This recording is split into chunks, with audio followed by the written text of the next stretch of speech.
Bismillahirrahmanirrahim. Assalamualaikum warahmatullahi wabarakatuh. Halo anak-anak kelas 7, kembali lagi dengan saya Bu Maya dalam mata pelajaran Ilmu Pengetahuan Sosial. Apa kabar kalian? Mudah-mudahan kabar kalian baik-baik aja di rumah ya. Nanti kita ketemu lagi saat tatap muka dimulai. Baik, materi kali ini yang akan Bu Maya jelaskan adalah judulnya Kegiatan Ekonomi dan Pelaku Ekonomi. Oke, yang pertama langsung saja, pengertiannya itu apa Bu kegiatan ekonomi? Kegiatan ekonomi adalah segala sesuatu yang dilakukan manusia baik secara perorangan ataupun terdiri dari beberapa pihak dengan tujuan untuk memenuhi kebutuhan ya. Setiap orang di dunia ini tidak bisa hidup dengan sendiri ya nggak sih? Karena membutuhkan orang lain yang dimana tujuannya untuk memenuhi kebutuhan.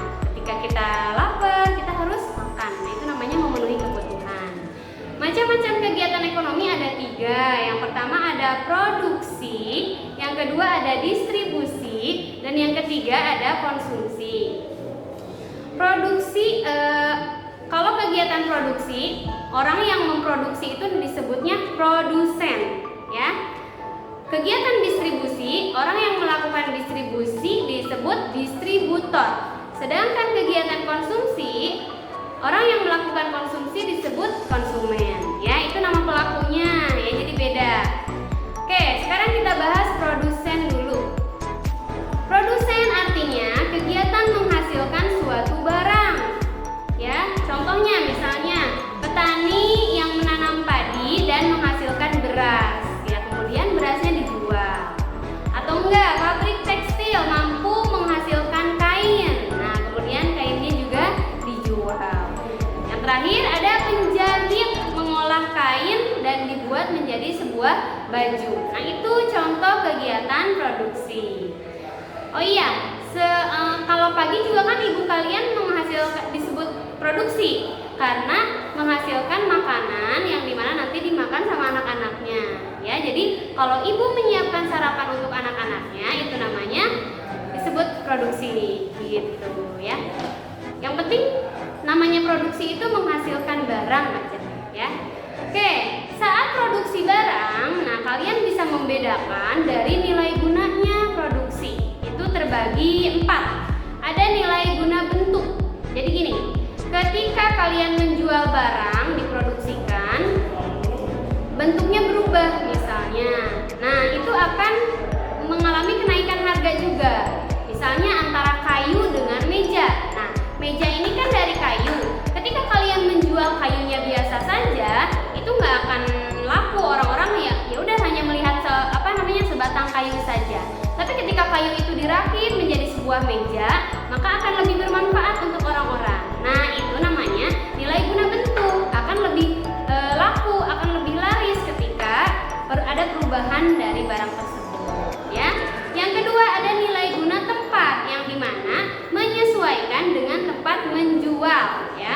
Contohnya misalnya barang akan terjual habis ketika dijual di tempat yang memang tepat tempatnya gitu. Contohnya Bu Maya misalnya buka warnet. Nah, pasti Bu Maya buka warnetnya juga di dekat sekolahan karena biasanya anak sekolahan pasti datang ke warnet untuk mengerjakan tugas, untuk ngeprint dan lain-lain. Beda lagi misalnya Bu Maya buka warnetnya di taman misalnya atau nggak di kuburan. Nah, siapa yang mau datang gitu kan? Nah, jadi nilai guna tempat itu mempengaruhi produksi kalian. Yang ketiga, nilai guna waktu. Alangkah baiknya ketika kita menjual suatu barang tapi di waktu yang tepat. Contohnya, misalnya lagi musim hujan, orang-orang membutuhkan payung dan jas hujan. Nah, itu kan waktu yang tepat banget tuh untuk menjual payung ataupun jas hujan. Banyak orang yang akan membeli. Yang terakhir, nilai guna kepemilikan, yang dimana seseorang akan merasa berharga ketika sudah memiliki barang tersebut. Contohnya misalnya yang suka anime nih, suka anime berarti suka membeli barang-barang yang memang ada di gambar animenya gitu ya. Atau enggak K-popers nih, suka lihat opa-opa Korea sampai beli posternya dan lain-lain. Nah, itu kan nilai guna kepemilikannya ketika memang dia suka banget sama barang tersebut. Gitu ya. Faktor produksi. Nah, kita bahas faktor produksi di sini adalah bayangkan bahwa kalian itu akan menjadi seorang pengusaha ya, akan menghasilkan barang. Yang pertama yang harus diperhatikan faktor produksi adalah produksi alam.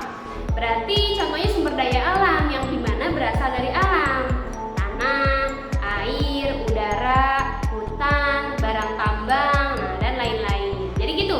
Misalnya Bu Maya mau bikin warnet, nah otomatis kan Bu Maya harus tahu dulu nih tempatnya, tanahnya di mana gitu kan, dibangunnya berapa lantai dan lain-lain. Atau enggak perusahaan besar misalnya suatu saat kalian jadi direktur harus membuat gedungnya dulu. Nah itu namanya faktor produksi alam. Yang kedua, faktor produksi tenaga kerja. Nih udah ada nih, kita udah Bu Maya mau bikin perusahaan misalnya, gedungnya udah ada. Sekarang yang harus disiapin adalah tenaga kerjanya, karyawannya. Gak bisa dong Bu Maya bekerja sendiri, ya enggak? Pasti Bu Maya membutuhkan orang-orang di bawah Bu Maya. Seperti itu.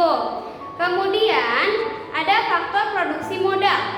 Oh iya, kelewat. Faktor produksi tenaga kerja itu terbagi 3. Ada yang terdidik, ada yang terlatih, ada yang tidak terdidik dan tidak terlatih. Kalau terdidik berarti harus memerlukan sekolah yang tinggi dulu. Contohnya mau jadi guru harus sekolah S1 dulu. Jadi dokter harus sekolah kedokteran dulu gitu. Paham ya? Nah, kemudian itu untuk tenaga kerja. Ketiga, faktor produksi modal. Nah, modal itu bukan hanya uang, tapi barang juga bisa dijadikan modal ya. Kayak tadi misalnya bikin perusahaan nih.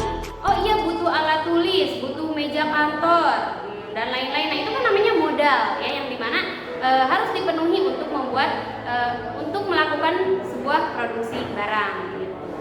Kayak misalnya mau jadi tukang bubur deh. Buburnya udah ada misalnya, tapi gerobaknya nggak ada, kan nggak mungkin. Nah, gerobak di situ adalah modal yang dimana akan digunakan setiap hari untuk menjual bubur gitu. Yang terakhir ada produksi kewirausahaan, itu artinya strategi seseorang untuk menjalankan usaha dan bertujuan untuk mendapatkan keuntungan ya. Strateginya, semua orang yang mau berdagang itu pasti pintar karena memiliki strategi yang dimana caranya gimana nih? Harus mendapatkan keuntungan yang lebih supaya balik modal gitu. Paham ya? Nah, itu pembahasan tentang produksi. Nah, materi yang kedua, Ibu Maya akan bahas tentang kegiatan distribusi. Distribusi adalah kegiatan menyalurkan barang dari tangan produsen kepada tangan konsumen ya. Ketika kalian membayangkan seorang produksi nih, ada konsumen juga. Nah, nggak mungkin mereka akan langsung menyampaikan. Pasti harus melalui distributor dulu ya, melalui kegiatan distribusi ya. Contohnya misalnya pasar. Nah, di pasar kan nggak mungkin menghasilkan barangnya langsung di sana. Kayak misalnya jual beras deh. Beras kan harus ke petaninya dulu nih. Petani disebut produksi karena menghasilkan beras. Dibeli nih sama orang pasar.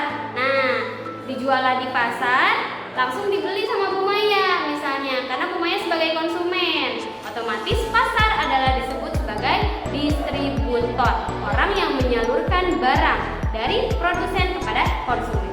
Paham ya? Kemudian bisa juga toko atau misalnya di warung-warung kecil dekat rumah kalian, itu namanya disebut distributor.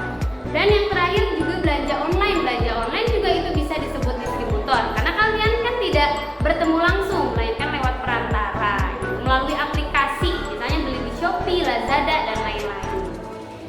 Nah, distribusi terbagi 3. Ada distribusi langsung, distribusi semi langsung, dan distribusi tidak langsung. Distribusi langsung biasanya tanpa perantara atau langsung dari produsen kepada konsumen. Contohnya Bu Maya mau beli sate ke tukang sate. Nah, kan tukang sate menghasilkan satenya tuh, produknya, barangnya langsung dibeli sama konsumen. Itu kan nggak usah ada distributor gitu ya. Yang kedua, kalau distribusi semi langsung melalui perantara dari produsen langsung, dari suruhan produsen langsung. Contohnya, pabrik tekstil menyalurkan kepada toko yang biasa jadi langganannya. Nah, itu kan berarti suruhan dari produsennya ya kepada distributor ya. Sedangkan kalau distribusi tidak langsung artinya distribusi yang melalui perantara pedagang kecil, grosir, warung, pasar, dan lain-lain yang memang sengaja beli kemudian dijual lagi. Nah, itu distribusi tidak langsung. Misalnya Bu Maya buka warteg nih, Bu Maya belanja di pasar, kemudian Bu Maya menghasilkan barang lagi. Nah, itu distribusi tidak langsung karena Bu Maya membeli uangnya dengan uang sendiri. Sedangkan kalau distribusi semi langsung itu dikasih dari produksinya, kemudian disuruh toko tersebut untuk menjualnya, kayak nitip barang di warung gitu, kayak gitu kalau distribusi semi langsung. Paham ya? Yang terakhir yaitu kegiatan konsumsi. Nah, konsumsi orang yang mengkonsumsi barang disebut konsumen, ya. Semua manusia disebut konsumen karena pasti pernah membeli barang gitu kan, dan menggunakan barang itu secara manfaat gitu untuk memenuhi kebutuhan. Nah, konsumsi di sini ada terbagi tiga. Ada rumah tangga keluarga, ada rumah tangga perusahaan, dan rumah tangga negara. Maksudnya rumah tangga itu apa, Bu Maya? Gitu ya. Rumah tangga itu kalian bisa disebut sebagai organisasi, ya. Organisasi ketika kayak keluarga misalnya ada ayah, ada ibu, ada anak, ya kan, ada kakek, nenek, dan lain-lain. Nah, itu namanya kan organisasi, gitu ya. Bukan rumah tangga itu bukan hanya keluarga aja, ya. Kemudian kita bahas dulu nih rumah tangga keluarga, yang dimana artinya tingkat konsumsi tergantung dari keluarga. Misalnya dalam satu keluarga terdapat ayah dan ibu, ya udah, berarti mengkonsumsi makanannya cuma cukup 2 orang aja. Berarti ibu juga memasaknya hanya untuk 2 orang. Kemudian punya anak, misalnya anaknya udah beberapa tahun kemudian tuh udah banyak anaknya, ada 3 misalnya. Jadi anggota keluarga ada 5. Otomatis tingkat konsumsinya juga akan lebih tinggi. Paham ya? Jadi tergantung dari jumlah keluarga tersebut. Itu namanya rumah tangga keluarga. Yang kedua ada rumah tangga perusahaan dengan tujuan menghasilkan barang dan mendapatkan keuntungan. Kayak pabrik-pabrik misalnya gitu kan. Bu Maya mau beli sepatu, Bu Maya mau beli tas gitu. Pasti nyari tahu dulu nih ini pabriknya dari mana, bahannya seperti apa gitu kan. Dan rumah tangga perusahaan itu akan memperhatikan kualitas dan kuantitas barangnya, ya. Karena kalau misalnya dijual sepatunya jelek, ya ngapain, ya enggak, nanti akan jadi rugi. Orang-orang tidak akan tertarik lagi ke sepatu tersebut gitu, ke barang tersebut gitu. Itu tugas dari rumah tangga perusahaan yang dimana harus selalu menghasilkan barang tapi dengan kualitas yang bagus. Dan yang terakhir adalah rumah tangga negara, ya. Tujuannya yaitu memenuhi dan melayani kebutuhan masyarakat. Pemerintah, kalau kata kita mah ya, pemerintah pasti akan mengelola uang negara yang dimana itu akan dijadikan usaha serta nanti akan melayani kebutuhan masyarakat. Contohnya kayak Pertamina kan itu milik negara ya, BUMN, badan usaha milik negara. Nah, yang dimana Pertamina ini kan semua orang pakai gitu kan untuk memenuhi kebutuhannya. Nah, kemudian apalagi kayak kereta api. Kereta api itu adalah milik negara. Nah, yang dimana itu juga untuk melayani masyarakat. Ketika masyarakat sulit untuk transportasi segala macam, itu bisa menggunakan kereta. Dan rumah tangga negara ini adalah menggunakan uang negara serta nanti balik modalnya juga untuk negara lagi. Jadi gitu ya.